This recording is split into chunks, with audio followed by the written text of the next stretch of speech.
Hello guys, welcome back to Eskech gaming YT channel. இன்றைக்கி வந்து நம்ம என்ன பார்க்க போகிறோம்னா, பெர்முடா மேப்பில் உள்ள 2 ட்ரிக் தான் பார்க்க போகிறோம்.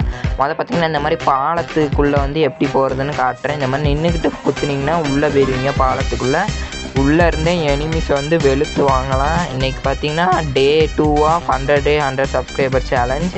இந்த வீடியோ வந்து இன்றைக்கி வந்து நம்ம அப்லோட் பண்ணுறோம். பார்த்திங்கன்னா அடுத்த இது சீக்ரெட் பிளேஸ் வந்து எங்கே இருக்குதுன்னு பார்த்திங்கன்னா பீமா சக்தியில் தான் இருக்குது. பீமா சக்திக்கு கீழே கரெக்டாக இந்த இடத்துல தான் இருக்குது. உங்கள் டீம்மேட் வந்து ஒரு கார் எடுத்துகிட்டு வர சொல்லி நேராக வந்து இப்படி இடிச்சிங்கன்னா நீங்கள் வந்து டேரெக்டாக வந்து உள்ளே போயிருவீங்க. இப்போ நான் உள்ளே போகிற மாதிரி டேரெக்டாக உள்ளே போயிருவீங்க. உள்ளே போயிருந்து கடைசி ஜோன் வரைக்கும் கேம்ப் அடித்து எனிமிஸை வந்து சூப்பராக அடிக்கலாம். எல்லாம் நம்ம சேனலில் பார்க்குறீங்க, ஆனால் யாருமே லைக் சப்ஸ்கிரைப் பண்ண மாட்டேங்கிறீங்க. மறக்காம நம்ம சேனலை வந்து லைக் சப்ஸ்கிரைப் பண்ணுங்கள். அப்படின்னா நம்ம கொடுக்க போகிற ரிடீம் கோடில் கிவ்அவே வந்து நீங்களாக கூட இருக்கலாம். 100 ருபீஸ்க்கான ரிடீம் கோடு வந்து நம்ம கூடிய சீக்கிரம்